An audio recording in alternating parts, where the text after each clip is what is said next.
Grande nouveauté, j'ouvre les inscriptions pour mon nouveau cours de groupe, la grammaire à l'oral.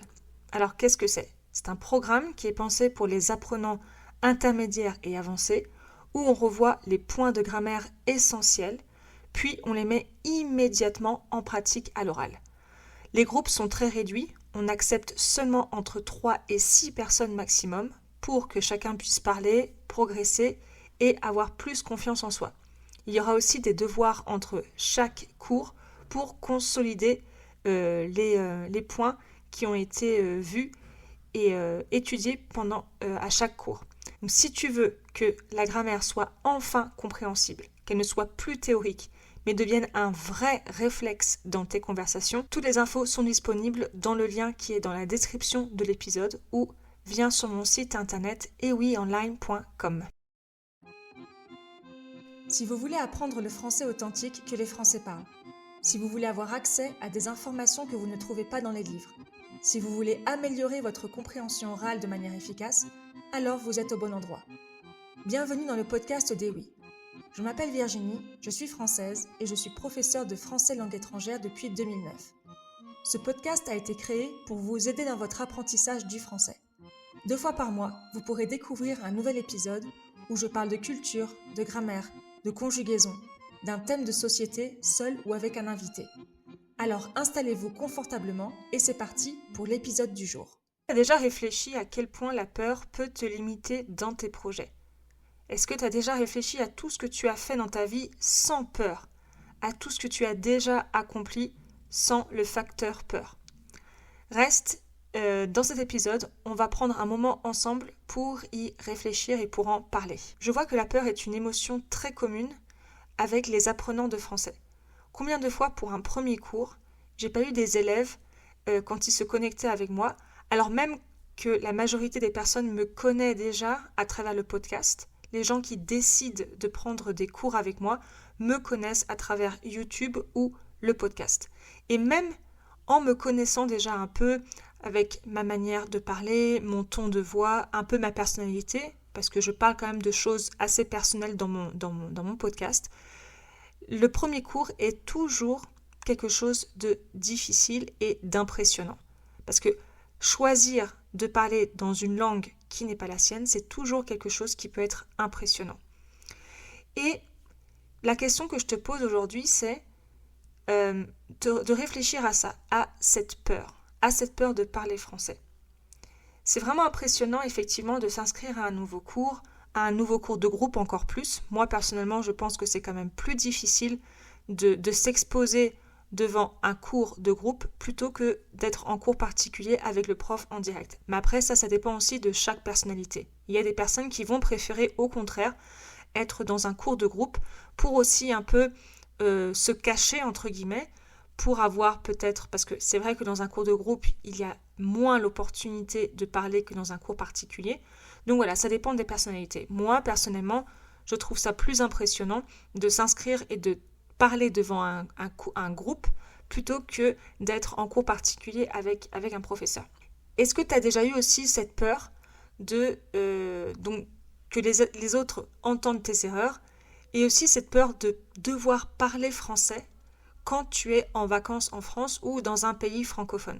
J'ai aussi j'ai entendu des personnes qui avaient la possibilité d'utiliser le français dans le travail, mais par peur de faire des erreurs, par peur d'être jugé, parce qu'au travail c'est encore plus difficile, parce qu'il y a quand même cette pression du travail, du résultat, préféraient, au lieu d'utiliser le français, passer par l'anglais ou alors la langue commune de l'entreprise. Donc, imagine avec cette peur, est-ce que tu as déjà réfléchi à ça? Avec cette peur, tout ce que tu ne fais pas, tout ce qu'on ne fait pas.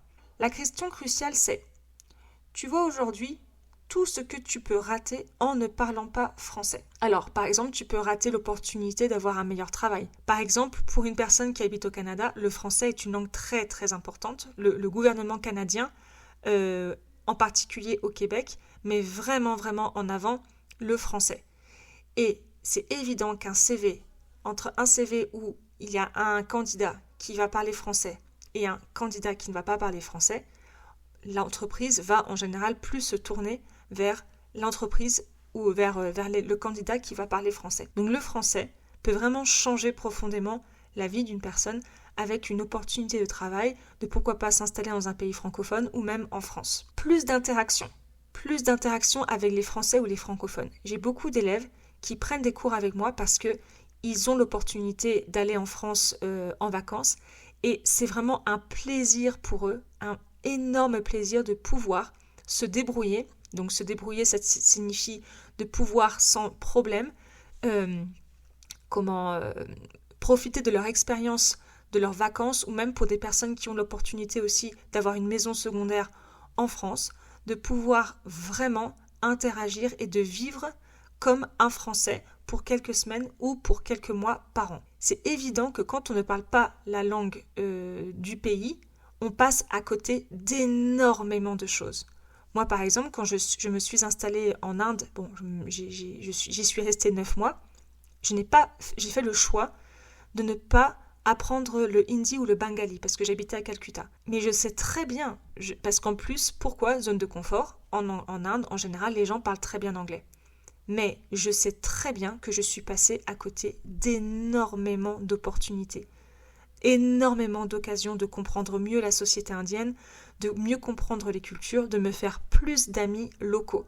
C'est évident, je le sais, j'ai fait ce choix-là, j'assume, mais c'est évident que si j'avais fait l'effort d'apprendre l'hindi ou le bengali, c'est évident que j'aurais eu une expérience beaucoup plus enrichissante que l'expérience que j'ai vécue en parlant seulement anglais. Et juste quelques mots de bengali, mais vraiment basiques, comme quand je prenais le taxi, à droite, à gauche, tout droit, merci, au revoir. Enfin, c'est très très très basique et c'est clairement pas suffisant. Ça aussi, je pense que c'est important de se poser la question. À côté de quoi tu passes en ne parlant pas français quand tu vas en France, ou même si tu habites déjà en France. Tu passes aussi, à cause de cette peur, tu passes à côté de cette incroyable satisfaction de comprendre, de mieux comprendre une culture, de comprendre l'humour. C'est très très difficile de comprendre par exemple l'humour dans une culture. Quand je suis arrivée au Mexique, je ne comprenais pas, parce que je parlais pas bien espagnol, je comprenais pas l'humour mexicain. Je trouvais d'ailleurs nul. Je dis mais c'est quoi ça les fait rire. Et maintenant, c'est vrai que j'aime beaucoup l'humour mexicain parce qu'ils pratiquent beaucoup l'autodérision. Moi je trouve ça très très drôle. Et comment j'ai pu comprendre ça? En pratiquant l'espagnol, Bon, bien sûr, je vis dans le pays, c'est beaucoup plus facile, je suis en immersion totale 24 heures sur 24, 7 jours sur 7, et mon mari est mexicain. Si je n'avais pas eu l'opportunité, si je n'avais pas mis toute mon énergie à vouloir comprendre, à vouloir apprendre l'espagnol, si je n'avais pas passé ce blocage de la peur, aujourd'hui, je pense sincèrement que je ne serais plus au Mexique, je ne me serais pas mariée avec mon mari et je n'aurais pas eu mon fils. C'est pour ça que je trouve ça super important de se poser cette question. À côté de quoi on passe dans notre vie, que ce soit avec le français, donc là je me concentre sur l'apprentissage du français, mais ça peut être sur beaucoup de choses. Ça peut s'élargir à beaucoup d'autres choses. Tu peux passer aussi à côté de l'opportunité de penser, de réagir, parce que quand on choisit de parler français, on choisit aussi de penser différemment. Moi, j'en ai déjà parlé dans les épisodes précédents, l'espagnol m'a ouvert énormément, m'a ouvert l'esprit, mais un truc de malade. Un truc de malade, c'est une expression, c'est de l'argot, c'est une expression familière pour dire quelque chose, c'est un truc de fou. Grâce à l'espagnol, donc malheureusement, quand je suis arrivée, je me suis installée au Mexique en août 2013, et malheureusement, mon père est mort subitement en novembre 2013. Et quelques mois après, j'ai vraiment eu besoin de travailler ce deuil, de travailler des choses personnelles très profondes avec une psychologue mexicaine. Je parlais très peu l'espagnol à cette époque-là, mais j'ai le besoin de parler et de guérir en espagnol m'a permis de comprendre des choses que je n'aurais pas forcément compris en français. Donc moi, j'ai eu l'opportunité de m'installer au Mexique parce que j'ai voyagé en Turquie, qui était un voyage incroyable. Ça m'a donné l'envie de repartir. J'étais déjà en France depuis 3 ans, donc j'ai fait mon stage en Inde, mon stage de master. Je suis rentrée en France, j'y suis restée 3 ans et demi. Et ensuite, j'ai eu l'opportunité, grâce à mon travail, de partir quelques jours en Turquie. J'ai revécu l'excitation que j'avais sentie en Angleterre, en Inde, l'excitation de découvrir un nouveau pays, une nouvelle culture. Cette excitation aussi de sortir de ma zone de confort. J'habitais déjà à Lyon depuis 3 ans et je sentais que je tombais dans ma zone de confort. J'étais célibataire, j'avais pas d'enfant. Je commençais à bien connaître mes collègues. Je faisais un remplacement dans une école française, donc où j'étais prof de français pour des adolescents, pour des lycéens. Et ça faisait depuis 3 ans que j'y travaillais. Et je trouvais ça quand même... Bon, c'était sympa, mais j'aspirais vraiment à d'autres choses. J'avais aucune attache. Voilà, comme je disais, j'étais célibataire, j'avais pas d'enfant, je n'avais aucune attache. J'ai envoyé mon CV partout et je suis arrivée au Mexique. J'ai acheté mes billets au dernier moment parce que l'offre d'emploi a été publiée. Très rapidement, en juin 2013, j'ai envoyé mon CV. Fin août, j'étais au Mexique. J'étais arrivée, alors je ne parlais pas un mot d'espagnol quand je suis arrivée au Mexique. Donc franchement, j'étais un peu tête brûlée. Être tête brûlée, c'est une expression idiomatique pour dire que franchement, j'avais pas peur. J'y suis allée sans vraiment réfléchir, être tête brûlée. Je suis arrivée dans un des pires quartiers de la ville. Bon, Durango est dans un état, c'est une ville, dans un état qui est quand même un des états les plus pauvres du Mexique. Et je suis arrivée dans un des pires quartiers de la ville. Il y avait des cafards. Il y avait des cafards dans la cuisine. C'était vraiment déprimant. Je parlais pas un mot d'espagnol. Franchement, il fallait être très courageuse pour avoir envie de continuer dans cet appartement. Et pourquoi j'ai réussi à faire tout ça? Après être arrivée dans cet appartement, j'ai réussi à trouver un autre appartement en colocation pour me sentir mieux, pour pouvoir apprendre l'espagnol plus rapidement. Donc je me disais, si je vis seule dans un appartement, mon apprentissage de l'espagnol va être très très long.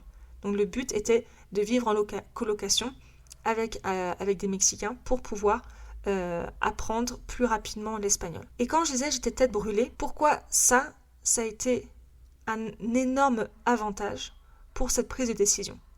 Parce que quand j'ai pris cette décision, je n'ai pas senti de peur. Et j'analyse un petit peu dans toutes les grandes décisions que j'ai dû prendre dans ma vie, l'émotion que je n'ai pas ressentie, c'était la peur. Quand je suis partie en Angleterre après ma licence, j'avais pas peur. Quand j'ai pris la décision de partir en Inde, qui est quand même un pays très impressionnant, seule bien sûr, toujours seule, je suis toujours partie seule, je n'avais pas peur. Quand je suis partie au Mexique, quand j'ai pris la décision de partir au Mexique, je n'ai pas senti de peur. Quand j'ai pris la décision avec mon mari d'avoir un enfant, j'ai pris la décision sans peur. Ça aussi, c'est très important. C'est une des choses... mon fils, c'est mon projet de vie le plus important. Et quand j'ai pris la décision d'avoir un enfant, tout le monde n'a pas la chance, bien sûr, de prendre cette décision de cette manière-là. Je n'ai pas eu peur. Quand on est parti aux États-Unis, là, c'était différent parce que je suis partie accompagnée, on était avec mon mari et mon fils, c'était un projet familial. Il n'y a pas eu de peur. C'est comme apprendre à conduire. Quand j'étais petite, quand je voyais mes parents conduire, voilà, ils avaient le volant en main. Ils passaient les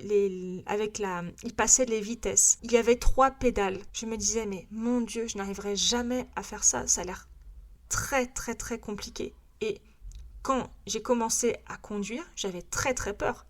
Et je pense que c'est la majorité des personnes. En plus, moi, je n'étais pas du tout exposée à la conduite. Au Mexique, c'est différent. Les enfants sont exposés plus rapidement à la conduite. On les envoie dans les ranchs. C'est plus facile. Et ici, il y a beaucoup de boîtes automatiques. Mais en France, en tout cas, moi, dans ma famille, j'ai commencé à apprendre à conduire à l'âge de 20 ans. Je n'avais jamais pris un volant. Je n'avais jamais passé les vitesses. Et j'étais terrifiée. Mais terrifiée quand j'ai commencé à conduire. Mais si je n'avais pas passé cette peur, mon Dieu, mais ma vie aurait été impossible. En France, j'ai pu vivre sans voiture pendant très longtemps. Mais aux États-Unis, c'était impossible. Si je n'avais pas passer cette peur de conduire. Donc j'avais mon permis de conduire. J'ai passé mon permis de conduire très tard en France. J'avais 23-24 ans. C'est quand même assez tard. En général, les Français passent leur permis à 18 ans. Encore plus en Bretagne, parce qu'en Bretagne, les transports publics ne sont pas bons. Dans les grandes villes, c'est différent parce qu'on peut vivre sans problème, sans voiture à Paris, à Lyon, dans les grandes villes, il n'y a pas de problème. Donc pendant des années, pendant 10 ans, je n'ai pas conduit parce que j'avais pas besoin et puis de toute façon, j'avais pas les moyens d'acheter de voiture. Et quand nous sommes arrivés aux États-Unis, j'étais obligée de passer cette peur, mais j'étais terrifiée. En plus, les États-Unis, c'est très impressionnant parce que les routes sont grandes, les gens conduisent très vite, mais j'ai dû passer cette peur, c'était indispensable, c'était une question pas de vie ou de mort, bien sûr que non, Mais si je n'avais pas conduit, je n'aurais pas pu aller travailler, je n'aurais pas pu emmener mon fils à la crèche et j'aurais été extrêmement isolée. Là je te parle d'un exemple stupide du quotidien. Mais pour moi, la conduite n'a jamais été quelque chose de naturel. Maintenant, la question que je te pose, c'est prends un moment et imagine tout ce qui serait possible de faire sans peur, tout ce que tu pourrais faire si tu dépassais ta peur avec le français. Que ce soit pour le pratiquer avec des Français si tu habites en France ou si tu es en vacances et que tu veux pratiquer ton français.